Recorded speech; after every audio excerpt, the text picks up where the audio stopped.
अस्सलाम वालेकुम एवरीवन। आज से हम इंग्लिश एसे की सीरीज़ स्टार्ट कर रहे हैं। काफ़ी स्टूडेंट्स पूछ रहे थे कि इंग्लिश एसे के बारे में थोड़ा सा शेयर करें। जो आपने 3 दफ़ा सीएसएस में ऐसे पास किया है, वो टेक्निक्स कौन सी हैं वो शेयर करें। तो हमने अब सीरीज़ स्टार्ट की है इंग्लिश एसे की, प्रॉपर तरीके से हम चलेंगे। तो आज की वीडियो बड़ी इंपॉर्टेंट है आप लोगों के लिए। वीडियो पूरी देखेंगे तो आपको समझ आएगा। अगर वीडियो आपने कहीं से भी स्किप कर दी तो आपको समझ नहीं आएगा। तो पूरी वीडियो देखनी है। और पार्ट 1, 2, 3, 4 अब पार्ट में जाएंगे। सारी वीडियोस आप देखेंगे तो आपको पता चलेगा। स्टार्ट में मैं आपको बताऊंगा कि ऐसे कैसे लिखा जाता है। इंट्रोडक्शन हम डिस्कस करेंगे, आउटलाइन हम डिस्कस करेंगे। कुछ आउटलाइन मैंने ऑलरेडी बनाई हुई है, कुछ मैं लाइव आपको बना के दिखाऊंगा। तो इस वीडियो को आखिर तक देखें और कंप्लीट वीडियो देखें। कहीं से भी स्किप करेंगे तो आपको कुछ भी समझ नहीं आएगा। तो चलें शुरू करते हैं। Let's get started. आपको सोशल इशू सिलेक्ट करने हैं। पॉलिटिकल होना चाहिए, इकोनॉमिक होना चाहिए या एजुकेशनल एसेस हो। ठीक है, बाद इसको बॉडी कहा जाता है। नॉर्मली लोग कहते हैं इसकी बॉडी होती है और बॉडी के बाद आपका कंक्लूजन होता है। इनको ये नाम भी दिए जाते हैं। ये वाला जो ऐसे है ये मैंने सीएसएस में पास किया था और ये ऐसे मेरा बेसिकली पास है। अब इसकी मैंने आउटलाइन कैसे बनाई थी और इसका मैं पैराग्राफ राइटिंग भी आपको आज बताऊंगा कि ये कैसे इसका पैराग्राफ राइटिंग लिखा जाता है। काजिज हो गए। तो सबसे पहले हमने काजिज जो है बनाए हैं। काजिज हम किस हिसाब से बनाए हैं? काजेज हमने बनाए हैं keeping in view are basically topic. तो उसके बाद आगे चलते हैं। ठीक है, तो हम अफेक्ट्स जो है मैं आपको बताता हूँ। काजेज के बाद नेचुरली अफेक्ट्स होते हैं और अफेक्ट्स के बाद आपकी सजेशंस होती हैं। बाद में मैंने ये सजेशंस भी लिखी हैं, आपके साथ शेयर करूंगा। पहले हम इसको डिस्कस करेंगे कि इंट्रोडक्शन और ये जो काजेज हैं कैसे लिखे जाते हैं, और इसी तरह हम थोड़ी सी इसकी सीरीज चलाएंगे और उसके बाद हम अफेक्ट्स डिस्कस करेंगे, बल्कि लिखेंगे और उसके बाद सॉल्यूशंस बताएंगे। तो इसमें थोड़ा सा टाइम लगेगा, आप जो है परेशान मत होना। तो मैं यहाँ से जो है इंट्रोडक्शन आपको लिखाने की कोशिश करूंगा कि आप थोड़ा सा अला कर समझ जाएं। ठीक है, तो चलें हम डिस्कस करते हैं इंट्रोडक्शन। अब देखिए, इंट्रोडक्शन के दो मेथड्स हैं। एक मेथड जो है वो है आपका थीसिस स्टेटमेंट। लोग लिखते हैं थीसिस स्टेटमेंट। अब मैं ऑनेस्टली आपको बताऊं, जो मैंने पास किया था उसमें कोई थीसिस स्टेटमेंट नहीं था। मैंने डायरेक्टली टॉपिक को हिट किया था। तो आप परेशान ना हो, विदाउट थीसिस स्टेटमेंट भी आप पास कर सकते हैं। थीसिस स्टेटमेंट आपका एक स्टेटमेंट होता है जिससे आप बताते हैं कि आपका ऐसे किस तरफ जा रहा है। ठीक है, आप इसे एग्री करते हैं या डिसएग्री करते हैं कि हाँ कंट्री बैकवर्ड होती है क्योंकि उसके लोग बैकवर्ड होते हैं।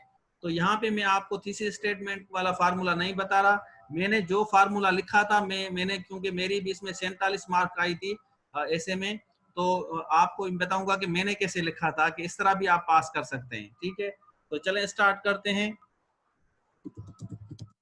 It is a fact that a country remains backward because of the people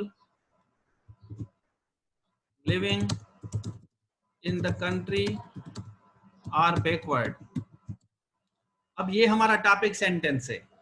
ये हम कहेंगे इसका होगा इंट्रोडक्शन का टॉपिक सेंटेंस। ठीक है, कंट्री बैकवर्ड होती हैं और मुल्क इसलिए कंट्री रिमेन्स बैकवर्ड क्योंकि उसके लोग बैकवर्ड होते हैं। हम सबसे पहले इसके साथ एग्री कर रहे हैं। ठीक है, देयर आर, हम डायरेक्टली हिट करेंगे, there are a number of causes, directly number of causes of backward country. There are number of causes of a backward country. अब हम बता रहे हैं कि हम किस तरफ जा रहे हैं। हम बता रहे हैं कि पहले हम काजेज डिस्कस करेंगे। There are number of causes of a backward country. तो हम बताएंगे सच एज जब हमने बताया तो आप देखें कि हमने इंट्रोडक्शन में यहाँ में हमने क्या लिखा था। आप देखें यहाँ पे हमने लिखा था ये वाली सारी चीजें जो हैं, हम ये सारी चीजें आपको डिस्कस करेंगे, यहाँ लेके आएंगे। ये आपको बिल्कुल आसान मेथड बता रहा हूँ, आप पास कर सकते हैं। मैंने इस तरीके से 3 दफा ऐसे पास किया है। सीएसएस का सारा सखर जानता है। ठीक है, तो हम यहाँ पे हेडिंग्स रखेंगे ये वाली, because of causes of a backward country such as, आप लिखेंगे। आप यही चीज यहीं से आप कॉपी करेंगे और आप जो है यहाँ पे रखेंगे। ठीक है, बिल्कुल आसान मेथड बता रहा हूँ। यहाँ पे रख लिया। इस तरह मैं इसको थोड़ी सी सेटिंग करूंगा और ये वाली जो चीज़ है, बल्कि इसके नंबर हटाते हैं और बिल्कुल आसान हो जाएगा आपके। ठीक है, तो यहाँ आप देख लें सारी चीज़ों को, इसी को थोड़ा सा ऑर्डर में करेंगे। मैं आपको बता, हमने एक टॉपिक सेंटेंस दिया, it is a fact that a country remains backward या becomes backward because of the people living in the country are backward. There are, directly आप आ जाएं causes पे, there are number of causes of a backward country such as, आप बताएंगे such as वही चीजें, inefficient leaders being elected by illiterate masses। अब थोड़ा सा हम इसको थोड़ा सा सपोर्ट करेंगे, illiterate masses elected by illiterate masses because the illiterate masses fail to understand the spirit of a true leader to rule the country। थोड़ा सा सपोर्टिंग हमने आर्ग्यूमेंट दिया इसको इसी में। उसके बाद कामा लगा के illiterate representative which normally leads a country to have illiterate representative, illiterate यहाँ हमने लिखा illiterate representatives who fail to design long term policies। ठीक है, इसी तरह lack of strict accountability is also a cause of backward people as they never make the corrupt leaders accountable to the public fund, public money। ठीक है, हम इसको थोड़ा सा हम इसको सपोर्टिंग आर्ग्यूमेंट दे रहे हैं। उसके बाद हमने कामा दिया, देखें कामा दिया, local government system is failed because of the illiteracy is the backward and senseless people never understand the value of local government system। थोड़ा सा आर्ग्यूमेंट देंगे, lack of utilization of natural resources is a reason of backward masses। Illiterate people never help to flourish democracy in a country, comma, backward masses do not know the value of the vote being observed,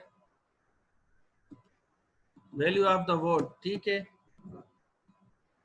that has been seen, that has been witnessed that in the days of elections the people, the poor masses hardly go out of their homes to cast their votes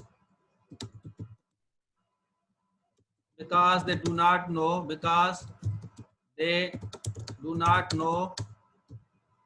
the value of the votes। ठीक है, उसके बाद है population and, हम and करेंगे, and हम इसको and the, ये इंट्रोडक्शन बता रहा हूं कैसे लिखेंगे, and the population explosion is due to the backward people because they never know the problems being generated by the thickly populated country। ठीक है, अब आते हैं, देखिए मैं थोड़ा सा आपको समझाऊंगा कि मैंने इंट्रोडक्शन कितनी जल्दी में लिख लिया है, और आपके सामने ही मैंने लिखा है, बिल्कुल आपके सामने लिखा, और यहीं पे मैंने सोचा, यहीं पे मैंने लिखा। आपको रैंडम जो है, आपको मैंने बताया कि रैंडम ऐसे कैसे लिखा जाता है। अब देखिए थोड़ा सा समझाऊंगा मैं आपको, ये तो मैंने लिख लिया है, अब आपको समझाऊंगा कि सबसे पहले आप topic sentence, it is a fact that a country remains backward, उसको हमने बताया because of the people living in the country are backward, जो लोग वहां पे रहते हैं वो बैकवर्ड होते हैं इसलिए। तो हम डायरेक्टली आ रहे हैं कि काजेज बताएंगे, there are number of causes of backward country, हम बता रहे हैं कौन कौन से, सच एज इनएफिशिएंट लीडर्स। अब इसको सपोर्टिंग आर्गुमेंट दें, being elected by the illiterate masses, हम उसको बता रहे हैं because the illiterate masses fail to understand the spirit of a true leaders, ठीक है, टू रूल द कंट्री। तो हम इसको थोड़ा सा सपोर्ट किया, वो क्यों होते हैं, which normally leads a country to have illiterate representative who fail to design long term policies। क्योंकि हमारा टॉपिक जो है घूमेगा सारा, देखें ये सारा का सारा आपका रिलेटेड है, कौन सी किस तरफ ले रहा है, आप देखें कंट्री इज बैकवर्ड, आप देखें कंट्री इज बैकवर्ड, ठीक है। उसके बाद lake of accountability is also a cause of backward people, as they never make the corrupt leaders accountable to the public money, ठीक है। इसी को हम सपोर्टिंग आर्ग्यूमेंट दिया कि हमारे यहाँ जो लोग होते हैं, लेक ऑफ अकाउंटेबिलिटी होती है, करप्ट लीडर को हम नहीं पकड़ते, और क्योंकि हम जो है बैकवर्ड हैं, हम जाहिल हैं, हमें पता नहीं है, नॉलेज नहीं है, इसलिए। Lake of local government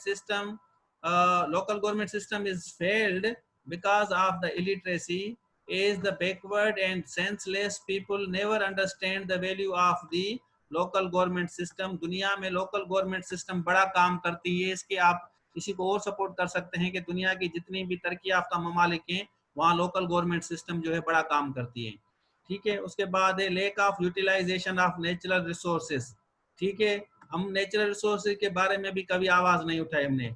hedge a reason of backward masses, तो हम यहाँ पे लिख सकते हैं, क्योंकि हमने कभी ये नहीं कहा कि आप जो है नेचुरल रिसोर्सेज यूटिलाइज करें, रूलर्स को हमने कभी भी जो है मजबूर नहीं किया, ठीक है। Illiterate people never help flourish democracy, democracy का उनसे ताल्लुक ही नहीं होता, क्योंकि वो बैकवर्ड होते हैं। यहाँ हमारी बात चल रही है, ऊपर देखेंगे ना, तो हमने बात कर रहे हैं पीपल आर बैकवर्ड, मतलब पीपल आर बैकवर्ड है, तो नेचुरली कंट्री इज बैकवर्ड। तो हमारा सारा जो इंट्रोडक्शन है इसी की तरफ घूम रहा है कि हम टॉपिक पे हैं, आउट ऑफ द टॉपिक नहीं, हम कोई राम कहानी नहीं बता रहे, ठीक है। इस तरह इन अ कंट्री, आगे चलेंगे, backward masses do not know the value of the vote that has been witnessed that in the days of elections, हमने बता रहे हैं in the days of election क्या करते हैं, the poor masses hardly go out of their homes, बड़ी मुश्किल से घर से बाहर जाते हैं, to cast their votes because they do not know the value of, हम उसी तरफ आ रहे हैं, value of their votes। and आखिर में बता रहे हैं the population explosion is due to the backward people because they never know the problems being generated by the thickly populated country, ठीक हो गया। तो ये है आपका इंट्रोडक्शन में पहला रिदम, ये हमारा पहला रिदम है, ठीक है। और हम इसको और आगे लेके चलेंगे, फिर हम थोड़ा सा बताएंगे कि फिर इसका अफेक्ट क्या होता है, इसको थोड़ा सा देख लें, अगर इसी से रिलेटेड कोई सवाल है तो आप मुझसे सवाल कर सकते हैं, ठीक है। इसी से रिलेटेड है तो मैं आपको और बताऊंगा इससे आगे, कि इससे आगे हम हमारा इंट्रोडक्शन अभी फाइनल नहीं हुआ, इंट्रोडक्शन नॉट फाइनल, ठीक है। हम थोड़ा सा और लिखेंगे, फिर हम आपको बताएंगे कि ये टोटल कितने वर्ड्स हुए हैं। तो हम पहले इंट्रोडक्शन लिखेंगे, उसके बाद जो है एक एक पैराग्राफ जो है मैं आपको बताऊंगा कि एक थोड़ा सा टाइम लगेगा, क्लासेस ज्यादा होंगी, ठीक है। तो फिर हम पैराग्राफ की तरफ जा रहे हैं। 250 words in introduction paragraph, there are any limit of introduction paragraph। हाँ, आप डिपेंड करता है कि आप जो है डेढ़ पेज आप लिख सकते हैं, 2 पेजेस आप लिख सकते हैं इंट्रोडक्शन पे, 2 पेजेस आप लिख सकते हैं, ठीक है। 2 पेजेस कम से कम होने चाहिए आपका इंट्रोडक्शन पे, तो फिर जाके आप उसको थोड़ा सा जस्टिफाई कर सकते हैं, समझा मंसूर भाई। तो मैं आपको थोड़ा सा मतलब इस तरीके से बताऊंगा कि आप इंशाल्लाह आप दुनिया का कोई भी ऐसे राइटिंग जो है ना आप आराम से कर सकते हैं, आराम से लिख लेंगे, आपको एक बड़ा सा ज़बरदस्त आइडिया आ जाएगा जो मैं आपको बता रहा हूँ। और सिलेक्शन में आपको बता रहा हूँ कि आपको टॉपिक्स कैसे सिलेक्ट करने हैं, वो भी मैं आपको बता रहा हूँ। तो इस तरह आप आराम से इंशाल्लाह, मैंने 3 दफ़ा एसएससी एसएस का पास किया है, सबको पता है, और मेरी स्ट्रेटजी यही है जो मैं आपको बता रहा हूँ, ठीक है।